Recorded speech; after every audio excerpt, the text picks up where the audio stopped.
রাজশাহীতে বিয়ে শাদী হয় হয় হয় ভাইয়ের বিয়ে, বোনের বিয়ে, বন্ধুর বিয়ে, আত্মীয় স্বজনের বিয়ে, খালাতো বোনের বিয়ে, মামাতো বোনের বিয়ে হয় কিনা?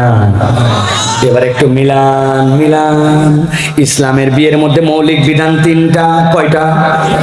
এক নম্বর হচ্ছে ইজাব আর কবুল, এটা ফরজ। দুই নম্বরে মেয়েদেরকে আপনার সাধ্য অনুযায়ী দেন মোহর দিতে হবে, এটা আল্লাহর বিধান।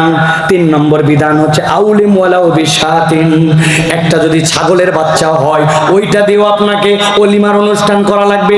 ইসলামের বিয়ের যত আনন্দ ফুর্তি বিনোদন মজা, ইজাব কবুল, অলিমা এবং দেনমোহর, এর মধ্যে ইসলামের বিয়ে শেষ।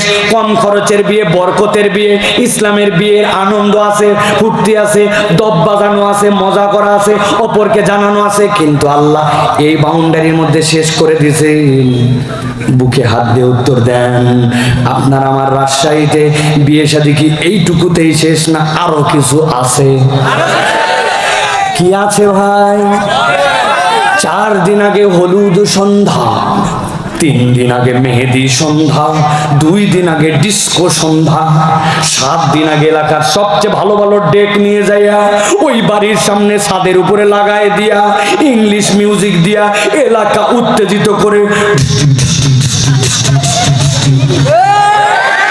আছে কিনা? ওই ডিস্টি ডিস্টি বাড়ির থেকে আসরের নামাজের সময় এক হাজি সাহেব নামাজ পড়ার জন্য আসতেছে। একজন তো চাই, হাজি সাহেব আপনার কি শুরু করছেন? আপনার মিউজিকের ঠেলায় আমাদের অবস্থা খারাপ, বাচ্চা কাচ্চা বুড়া বৃদ্ধ 7 দিন পাগল বানাই ফেলছেন আপনি, একটা হাজি সাহেব মানুষ। হাজি সাহেব বলছে থাম থাম থাম, তোরও বেটি আছে। আমি কি করতে চাইছি নাকি? আমার নাতিরা একটু করতে চাইছে, এলাকার বন্ধু বান্ধব একটু করতে চাইছে, সহ্য তো করছিসই, আর একটা দিন ধৈর্য ধর, তোরও বেটির বিয়ে দেওয়া লাগবে, চল আসরের নামাজ পড়ে আসি। হাজি সাহেব আসরের নামাজ পড়তে চলে যায়, হজ করে আসছে, আর উনার বাড়ির থেকে এরকম করে গান বাজনা হয়। বুঝে থাকলে বলেন তো, আল্লাহর হুকুমে নামাজ পড়লো আর এই গান বাজনা, বেহায়াপনা, বেলাল্লাপনা, ইসলামে যেইগুলা নাই এইগুলা কার নির্দেশে করলো? আল্লাহ বলছেন ওয়াত্তাবা হাওয়া, তুমি তোমার নফসকে ইলা বানাইছো, আল্লাহকেও নিছো, আবার তোমার ব্যক্তি পূজাও তুমি করছো, তোমার মন যেটা চাইছে ওইটাও তুমি পালন করো। এরকম মুসলমান আমাদের সমাজে আছে না? না, ভালো করে খেয়াল করেন, হিসাব মিলান, নিজের জীবন দিয়ে হিসাব মিলান, কাউরে ভিকটিম বানায়েন না, প্রতিপক্ষ বানায়েন না। ওয়াত্তাবা হাওয়া, আমরা আমাদের জীবনে রেগুলার র্যান্ডম এই কাজগুলি আমরা করতেছি, ঠিক কিনা? আবার মনে করতেছি ইসলামের দিকে আমি অনেকখানি আগায় গেছি। একটা গল্প মনে পড়ছে, বলবো? কুমিল্লায় একটা পাগল ছিল, ওই পাগলের নাম হচ্ছে মুসনা। কি নাম? মুরব্বীদের বলা লাগবে না, যুবকরা মুখস্থ করা লাগবে। কি নাম? মুসনা। মুসনা কোনো কিছু নাই, তার কোনো পাগলামি নাই, খালি একটা, ও খালি পুরাতন বোতল কুড়ায়। কি কুড়ায়? বোতল যেখানে সে সেখানে। এক লোক মজো খাচ্ছে, মুখের দিকে যায় তাকায়, লোকজন বলছে এই মজো খাবি নাকি, নে ভাই, এইভাবে মুখের দিক তাকাচ্ছিস, বলছে মজো লাগবে না, তাড়াতাড়ি শেষ কর, বোতল দে। আরে বিরক্ত, খালি বোতল আর বোতল। পুরাতন একটা লুঙ্গি আছে, ওই লুঙ্গির মাথার মধ্যে বাঁশ ঢুকায় দিয়া ওর মধ্যে বোতল জড়ো করে আর খালি বোতল কালেকশন করে। কুমিল্লার লোকজন পাম্পট্টি দিয়ে একদিন ওকে বুঝাইছে, আরে মোসনা, কুমিল্লায় আর কয় বোতল, এখানে তো বোতল যেখানে সেখানে পাওয়া যায় না, বোতলের শহর তো ঢাকা, ডানে বামে সামনে পিছে কোটি কোটি বোতল, পুরা তুই বোতলের মালিক হয়ে যাবি, তোর কুমিল্লায় থাকার দরকার নেই, তুই ঢাকা যা। অনেক পাম্পট্টি দেওয়ার পরে মুসনা একদিন পাম গিলে নিছে, নিয়ে যা বোতল ছিল সব লুঙ্গির মধ্যে বাইন্দে লম্বা একটা বাঁশের মধ্যে কান্দের মধ্যে ঝুলায়া কুমিল্লাবাসীকে সালাম দিয়েছে, আসসালামু আলাইকুম, আমি আর কুমিল্লায় থাকলাম না, বোতল কাউন্টের জন্য ঢাকা মুখী। লোকজন বলছে হারাম পাওয়া গেল, এতদিন পর একটা পাগলা বিদায় হলো। মুসনা দে হাঁটা কে হাঁটা, হাঁটতে হাঁটতে হাঁটতে সকাল থেকে জোহরের আজান পর্যন্ত অনবরত হাঁটে দাউদকান্দি ব্রিজ। এমন হাঁটা হাঁটছে, মুখ চোখ বসে গেছে, চোখ লাল হয়ে গেছে। আসমানের দিক তাকায় দেখে সূর্য মাথার উপর থেকে আস্তে করে হাইলে ডুবার দিকে গেছে। চিন্তা করছে আজকে তো আর যে অবস্থা, ঢাকায় পৌঁছানো কঠিন, কি করবে? কাঁধের থেকে নামাইছে বস্তা, নামায়া যেই জায়গা পর্যন্ত আসছে ওই লাঠি দিয়ে আচ্ছা মতো একটা দাগ দিছে, দিয়ে হালকা একটু খুঁটি মারছে যাতে করে কোনোভাবে চিহ্ন না হারায়। এরপরে আবার বস্তা সস্তা সব তুলে নিয়ে উল্টা হাঁটা দিয়ে বিকাল হতে হতে কুমিল্লা। লোকজন বলতেছে মুসনা, তোর না ঢাকা চলে যাওয়ার কথা, তুই যে আবার ফেরত কুমিল্লা আসলি, ব্যাপার কি? বলছে মরদ আজকে যা করা লাগবে করেই আসছে। লোকজন বলছে তুই কি করে আসছিস ভাই বলতো? বলছে আজকে হাঁটতে হাঁটতে দেখলাম সূর্য হাইলে গেছে, যদি এখন আমি এই হেঁটে যাই দিনে দিনে তো আমি ঢাকা পৌঁছতে পারবো না, কি উপায়? পরে বুদ্ধি করে যেই পর্যন্ত গেছিলাম দাগ দিয়া, মরদ আবার কুমিল্লায় আজকে আসছে রেস্ট করার জন্য। আল্লাহ যদি বাঁচায় আগামীকালকে ওই দাগের ওই জায়গার থেকে ঢাকা।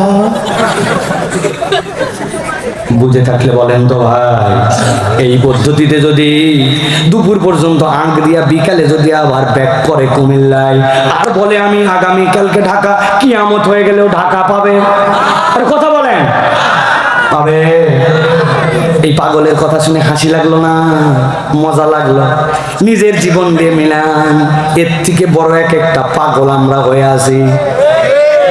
জুমার দিন আপনি নামাজে চলে আসলেন, আগে আগে আসলেন, আপনি একটা মাসাল হাসা একটা কাঁকরও নড়ালেন না, খুতবাটা মনোযোগ দিয়ে শুনলেন, রব্বুল আমিন আপনাকে সোয়াবের পাহাড় দিয়ে দিলেন, আপনি জান্নাতের দিকে আগায় গেলেন।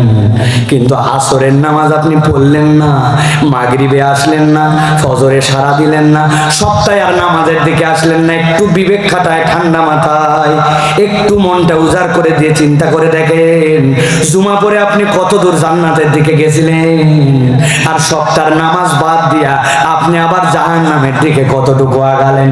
মুসনা পাগল নয়, ও প্রকৃতই পাগল।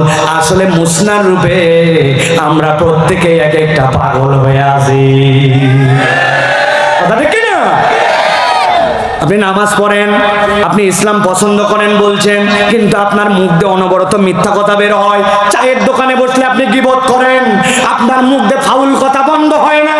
আপনি নামাজ পড়ে জান্নাতের দিকে কতখানি আগালেন, আর বান্দার হক নষ্ট করে জাহান্নামের দিকে কতখানি গেলেন। এইটা হিসাব করার সময় আসছে ভাই, ঠিক না? এবার ভালো করে বলেন, তাহলে আল্লাহর ঘোষিত এখানে অপরাধ কয়টা? সবাইকে বলতে হবে কয়টা। আরেকবার বলেন কয়টা? আল্লাহ এবার বলছেন কঠিন কথা, খুব ঠান্ডা মাথায় শোনেন। আল্লাহ বলছেন নবী আপনার উম্মতকে আপনি জানাই দেন, যাদের মধ্যে এই চারটা অপরাধ আছে, বাচ্চারা, বাবারা, আর অল্প সময় বাপ, আর বেশি কথা বলবো না, একটুখানি একটু কথা শোনো, ভালো করে খেয়াল করেন। আল্লাহ বলছেন 1 নম্বর আল্লাযী আতাইনাহু আয়াতিনা, আমি যাদেরকে আয়াত দিলাম জেনে বুঝে মুখ ফিরাই নিল। 2 নম্বরে আল্লাহ বলছেন শয়তান যাদের অনুগামী হলো, মুখস্থ করেন। 3 নম্বরে আল্লাহ বলছেন যারা নিরেট দুনিয়াদার হয়ে গেল, হালাল হারাম চিনলো না, বাজ বিচার করলো না। 4 নম্বরে আল্লাহ বলছেন যারা নিজেরা নিজেদের মনকে ইলাহ বানায় নিল, ওর যা ভাল লাগে ওইটাও করে, আল্লাহটাও করে। আল্লাহ বলছেন এই 4 অপরাধ যাদের আছে, নবী বলে দেন তাদের ব্যাপারে আল্লাহর একটা সিদ্ধান্ত আছে। আল্লাহ বলছেন ও আমার হাবিব, এই লোকগুলার উদাহরণ আল্লাহর কাছে কুকুরের মতো। কার মতো? কুকুরের মতো। বলেন কার মতো? একটা মুখ বন্ধ থাকলে হবে না, বলেন কুকুরের মতো। হয় নাই, আমি যেভাবে বলি সেভাবে বলেন কুত্তার মতো। আরেকবার বলেন কুকুরের মতো। চিন্তা করছে কোন হুজুরে কোয়াজে টানছে, কুত্তাও বলাইছে 4 বার, এমনি এমনি বলাই নাই। আমি জানি আপনার এই জায়গায় মিস কনসেপ্ট আছে, আপনি যা ভাবতেছেন তা না। আপনি ভাবতেছেন কুকুর একটা নিকৃষ্ট প্রাণী, বাজে প্রাণী, আল্লাহর খারাপ সৃষ্টি, নাপাক সৃষ্টি। এই জন্যই 4 অপরাধ যার মধ্যে আছে আল্লাহ তাদেরকে বলতেছেন মূলত কুকুর। না না না না ভাই, আপনি যা ভাবছেন তা নয়। আমি আমার ভাষায় বলি, আপনি মিলায় দেখেন। দুনিয়াতে অনেক কুকুর আছে মানুষের থেকে বিশ্বস্ত, অনেক কুকুর আছে মানুষের থেকে বেশি কৃতজ্ঞ। জাপানে একটা লোক ট্রেনে করে নামতো, আর তার কুকুর একটা তার সামনে বসে থাকতো। 4 বছর আগে মালিক মারা গেছে, কিন্তু যেই জায়গায় এসে তার মালিককে রিসিভ করতো, 4 বছর স্টেশনের প্ল্যাটফর্মে ওই জায়গায় বসে থাকতো। শেষের দিকে কুকুরটার খাইতো না, মালিকের বিরহে না খেয়ে কুকুরটা মারা গেছে। জাপানের রেলওয়ে তাকে স্পেশাল সম্মান দিয়ে তার জন্য আলাদা খেতাব দিয়েছে। এরকম অনেক কুকুর আছে মানুষের থেকেও কৃতজ্ঞ আর বিশ্বস্ত। আপনি ঠিক বললেও ঠিক, না বললেও ঠিক। আমার কাছে প্রমাণ আছে। আমি ঢাকাতে একদিন আমার বাড়ির থেকে নেমে এক চায়ের দোকানে চা খেতে বসছি। আমার একটা বদ অভ্যাস আছে, যখনই আমি চা খাই এমনি খাইতে পারি না, চায়ের মধ্যে কিছু ডুবাই আবার চুবাই খাওয়া লাগে। বিস্কুট হোক, যাই হোক, টোস্ট হোক। আপনারা কি চায়ের মধ্যে কিছু ডুবাই খান ভাই? পরোটা হোক, লুচি হোক, কিছু তো ডুবান না? কারা কারা আছেন ভাই দেখে একটু? থাক থাক থাক ভাই, থাক, বোঝা হয়েছে, থাক। না ডুবানোর কোনো পার্টিই নাই। বিকালবেলা আমি চা খেতে বসি, কি খাবো, উপর দিকে তাকায় দেখি একটা এনার্জি বিস্কুট। কয় টাকা দাম? কয় পিস থাকে? জি না, 3 পিস। ভিতরের মাল কমায় দিছে, দাম বরাবর আছে কিন্তু ভিতরে জিনিস নাই। 3 পিস। কয় পিস? আমি একটা জিনিস এখনো বের করতে পারি নাই, এত বড় বড় চিপসের প্যাকেট। কথা হচ্ছে ভাই, মাছ বাঁচানোর জন্য অক্সিজেন দেওয়া লাগে, কিন্তু চিপসের প্যাকেটে এত অক্সিজেন কেন? খালি ঝমঝম ঝমঝম করে। প্যাকেটের সাইজ সমান রাখছে, ভিতরের মাল কমাতে কমাতে কিছুই নাই, ঠিক কিনা? একটা বিস্কুট নিয়েছি, বিস্কুট নিয়ে চায়ের মধ্যে দিয়েছি। চায়ের মধ্যে চুবানো মাত্র দেখ প্রত্যেকটা লোক উদয় হয়েছে। আমাকে বলছে, সাইফুল্লাহ ভাই, আপনার ওয়াজ 5 বছর ধরে শুনি, এমন কোন রাত নাই আপনার ওয়াজ না শুনে ঘুমাইছি ভাই। আপনি কি সত্যি সেই লোক নাকি? তাকায় দেখেন আমার গায়ের লোম দাঁড়ায় গেছে। এই লোক বিশাল উত্তেজিত। আমি বললাম, ভাই আমি সেই সাইফুল্লাহ, তবে কথা হচ্ছে এত কথা বললেন এখনো সালাম দেননি। বলছে, ও ভুলে গেছি, আসসালামু আলাইকুম। বললাম, মুরব্বী বসেন। বসে আমার সাথে চা খান অন্তত। এই যে ওই লোক আছে যে উত্তেজিত হয়েছে, আমার বিস্কুট জুবানো ছিল। 10-11 সেকেন্ড পরে তুলে যখন মুখে দিতে যাব, মুখে না যায় দেখে বিস্কুট অ্যাক্সিডেন্ট করছে। বিস্কুট অ্যাক্সিডেন্ট করে যেই নাই জায়গায় পড়ে গেছে। পাশে ওই জায়গায় দেখে একটা কুকুর বসা ছিল, কোনো কথা নাই, ওইটা দেখে দৌড়ায় চলে আসলো।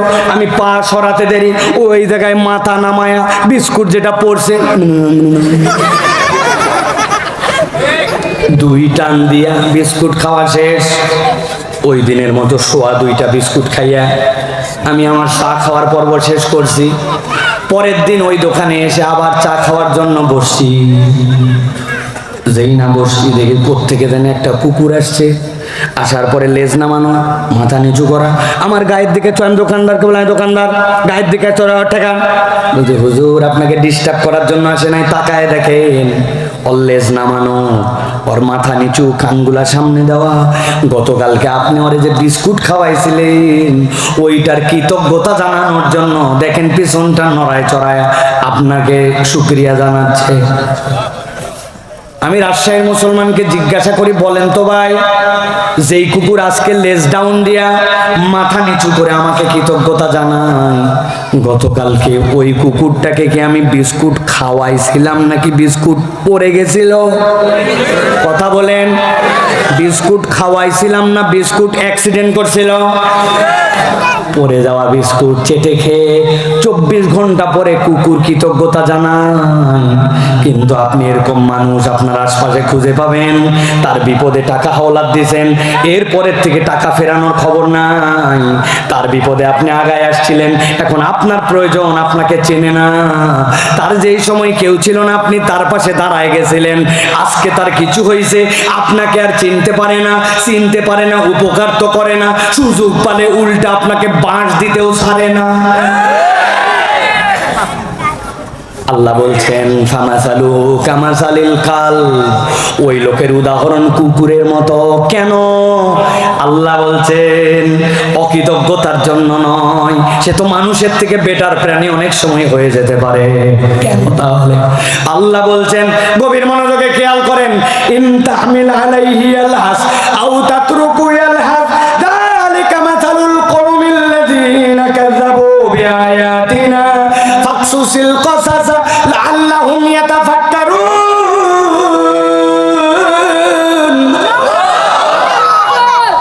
আল্লাহ বলছেন, ও আমার হাবিব, উদাহরণটা এই জন্য দিলাম, ইন তাহমিল আলাইহি আলহাস আও তাতরুকু আলহাস, কুকুরের পিঠে তোমরা কেউ বোঝা চাপাও না, কিন্তু যদি চাপাও তাও কুকুর হাঁপাবে, আর কুকুরকে এমনি ছেড়ে দিলে তাও হাঁপাবে। আরবিতে লাহসুন শব্দের অর্থ পিপাসা হওয়ার পরে কুত্তা যে জিহ্বা বের করে আর জিহ্বা দিয়ে যে রস পড়ে, আল্লাহ বলতেছেন ওইটা গরমেও পড়ে, শীতেও পড়ে, দাবরানি দিলেও পড়ে, এমনিও পড়ে। পিপাসা লাগলেই কুকুরের জিহ্বা ঝুলে যায় আর ওইটাতে রস পড়ে। কুকুর মূলত অস্থির প্রাণী। আল্লাহ বলছেন যেই বান্দারা জেনে বুঝে আল্লাহর আয়াত থেকে দূরে সরে যাবে, শয়তান যার অনুগামী হবে, সেই বান্দি হালাল হারাম চিন্তা করবে না, নিরেট দুনিয়াদার হয়ে যাবে, আর 4 নম্বর মন পছন্দ জিন্দেগি চালাবে। আল্লাহ বলতেছেন, নবী বলে দেন, তার জীবনটা দুনিয়া আখেরাতে আমি আল্লাহ কুত্তার মতো অস্থির বানায় দিব, তার পিপাসা কখনো নিবারিত হবে না।